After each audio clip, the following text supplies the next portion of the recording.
Hey, Soul Survivors, I have a fantastic viewer topic request that deals with the toxic workplace, how to identify it, deal with it, and possibly plan your exit strategy. So, by identifying what is toxic in the workplace can have a big impact on your well-being mentally, and mental health leads to physical health.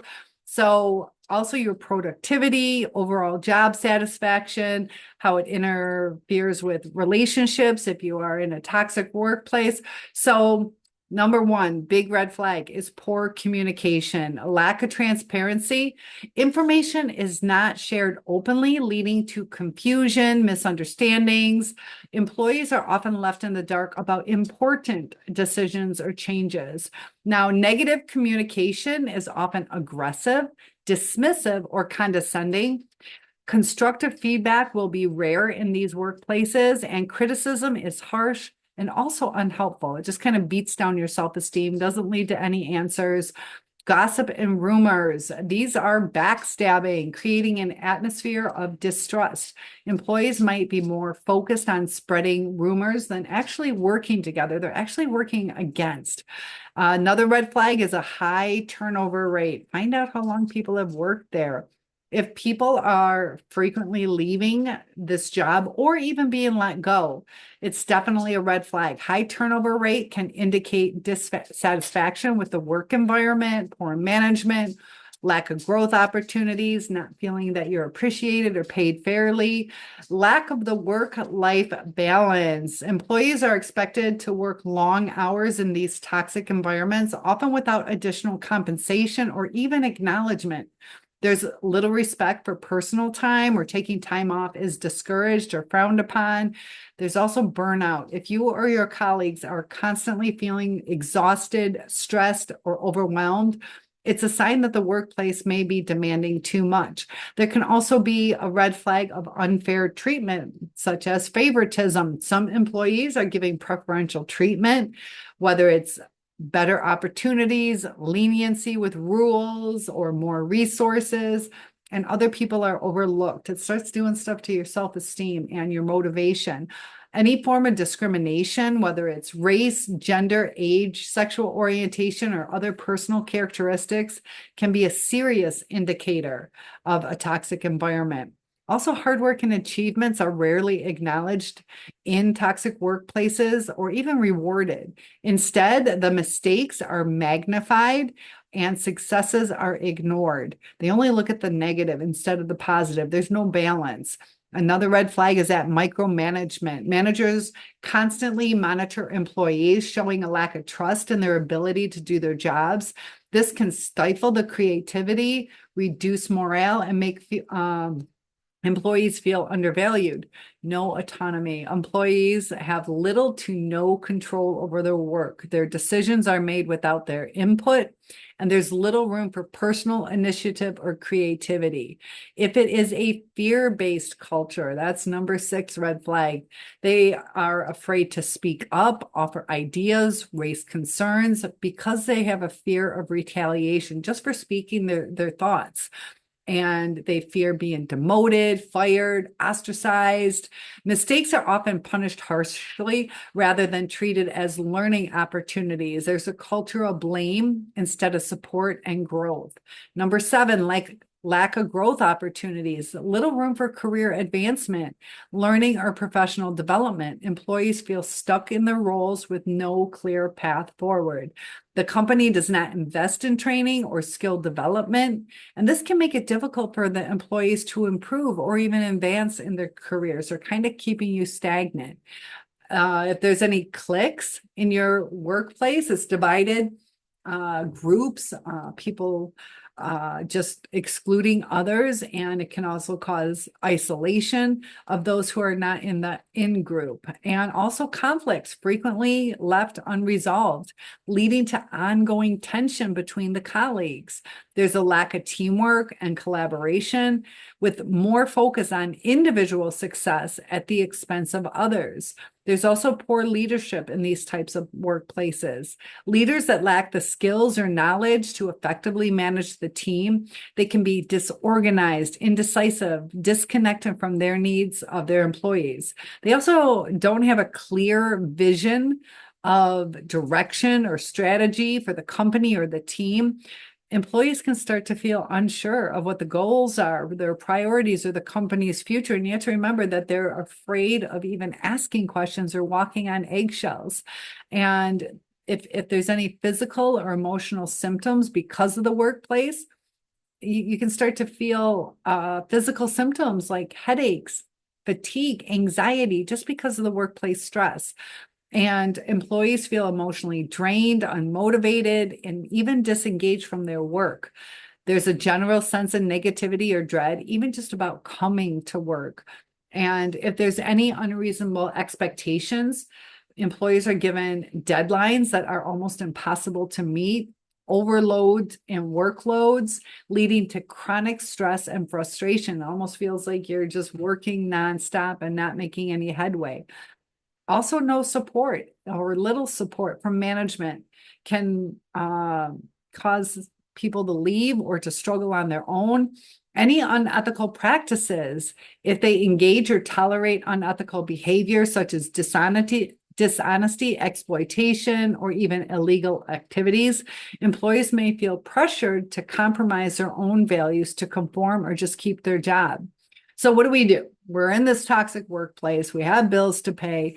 It's important to document these issues. Keep a record of the toxic behavior, especially if you're involved in discrimination, harassment, or unethical practices. Talk to a trusted colleague. HR isn't always on your side, though. Just be careful. Or a supervisor about the issues you're facing. In some cases, external support from a counselor or legal advisor may be necessary.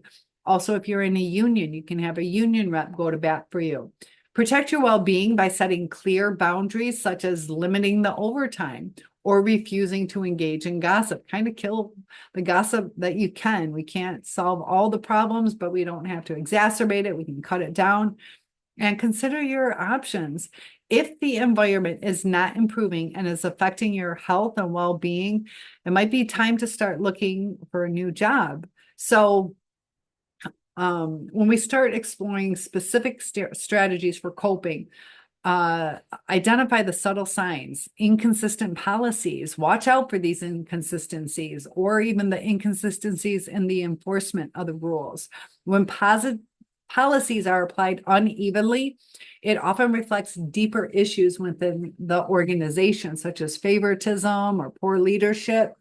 Also, they have frequent restructuring. It's almost like they don't know what to do, and they are constantly changing in terms of structures, roles, management, and poor organizational planning. It can indicate instability, and it leads to an unpredictable work environment and undermine employee morale.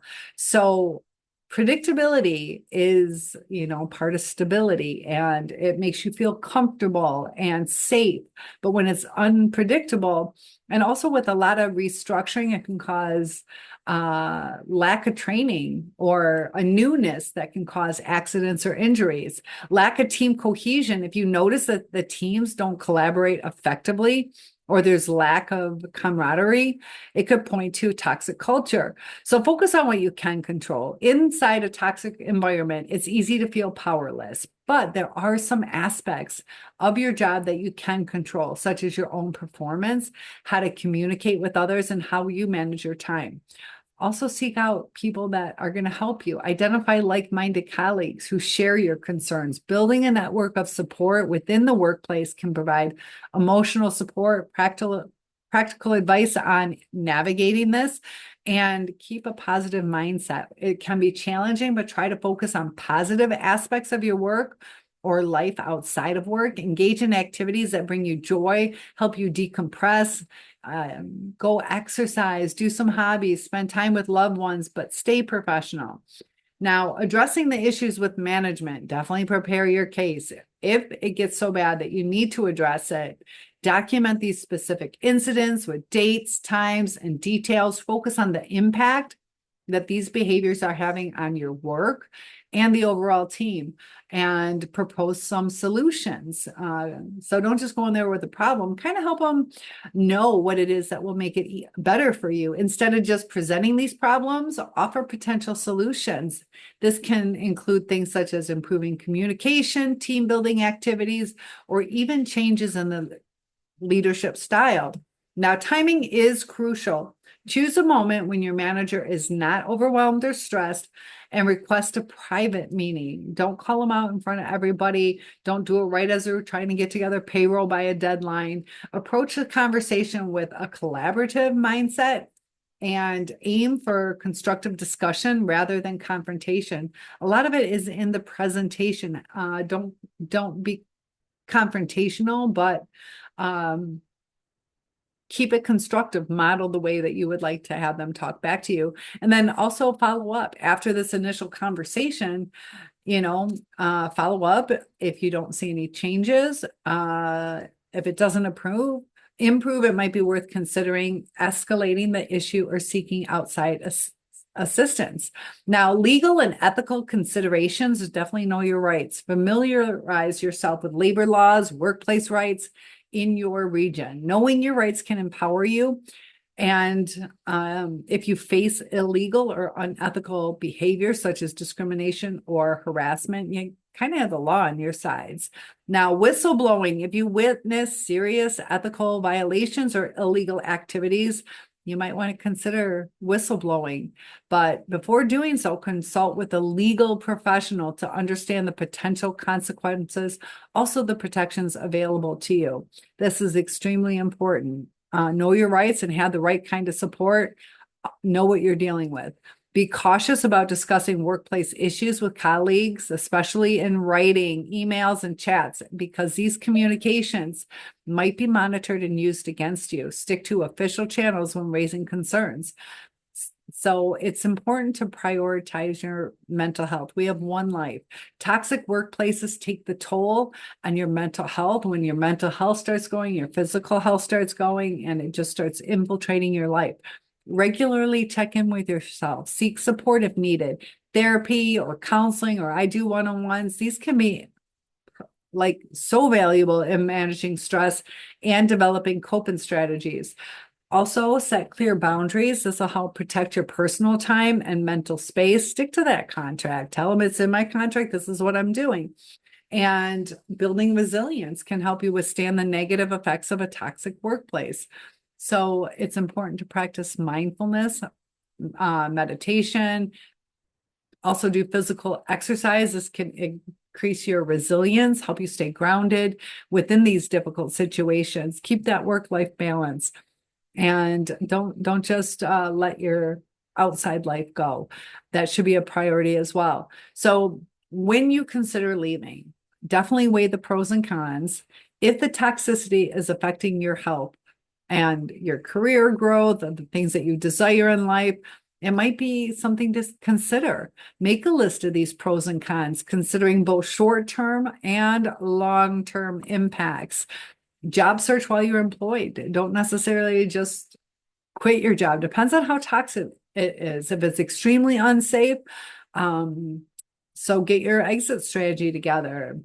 Plan it carefully. Consider how much notice you need to give, how to handle and hand over your responsibilities, how to maintain professionalism until your last day, and also how to handle exit interviews. If you have an exit interview, be honest but tactful. Provide constructive feedback on the issues that you faced, but avoid burning bridges, as you might need references or connections from the company in the future. So it's best to leave it in the best light possible. Like, I appreciate my time with you, but I've decided to move on. And there's contracts. All different kinds of companies have different requirements. Also, if you are licensed, I know as a teacher, there's different states that you can lose your license for a year. My state is not like that. I have a friend going through it where she tried to quit and they told her no, she's allowed to, but her wanting to be a people pleaser and not holding up to her strength. She's letting them kind of bully her, and she does have control. She's not realizing the control that she does have. So promote the open communication, create channels, and encourage professional development. Resources for dealing with toxic workplaces, support networks, educational resources, books, podcasts, articles on workplace dynamics, and legal and professional advice is important. Definitely consider consulting with an employment lawyer or HR professional to explore your options and protect your rights. Plan your finances. Have an emergency fund, if at all possible, before making this decision to leave. Ensure you have this emergency fund that can cover expenses for a few months. This cushion will give you some peace of mind and reduce stress as you transition to a new job. Create a budget that accounts for all potential gaps in income between these jobs. Cut out non-essential expenses to extend the life of your savings if necessary. But you might want to reconnect with contacts, start reaching out to your professional network, do it discreetly, and inform trusted contacts that you're considering a change and ask for leads or introductions. This can help you uncover opportunities that might not publicly be advertised. Talk to friends. LinkedIn presence. LinkedIn is still being used to update your LinkedIn profile subtly by highlighting your skills and achievements.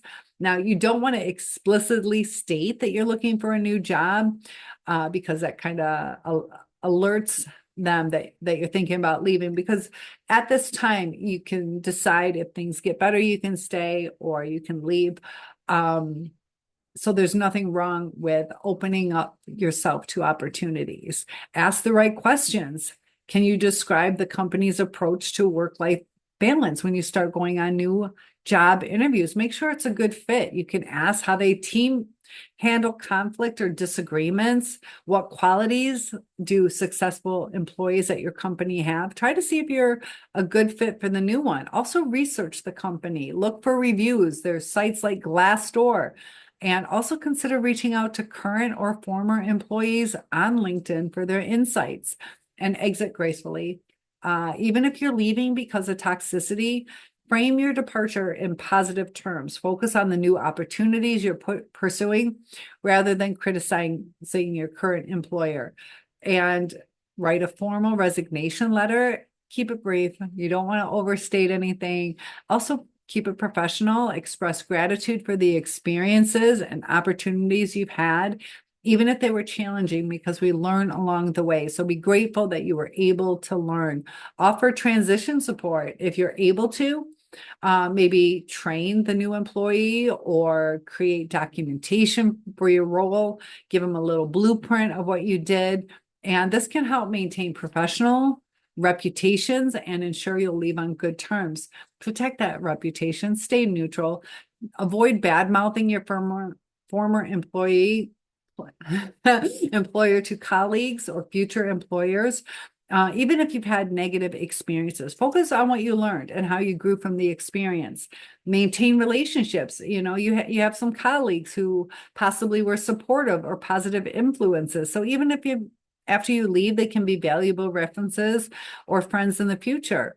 And manage the emotional impact. Leaving can be emotional, and take these steps to process your feelings, seek out closure. It might involve talking to a therapist or journaling.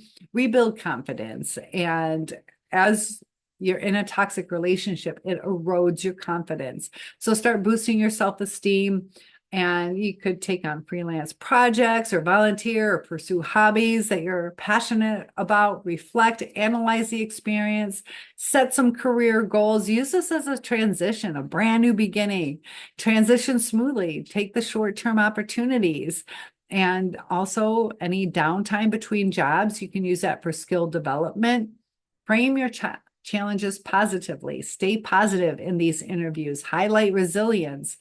Reestablish those new boundaries in new roles. It's always best to do that at the beginning, where you guys are on the same page as opposed to backpedaling. Leaving a toxic workplace can be a significant step forward to reclaiming your career and well-being. It's not always negative. Sometimes it's a blessing in disguise, and I'm here to help you along the way to live the best life possible. One-on-ones are available. Topic requests are welcome, and I will see you in the next video. Let me know what you guys found to be helpful. I'll see you in the next video.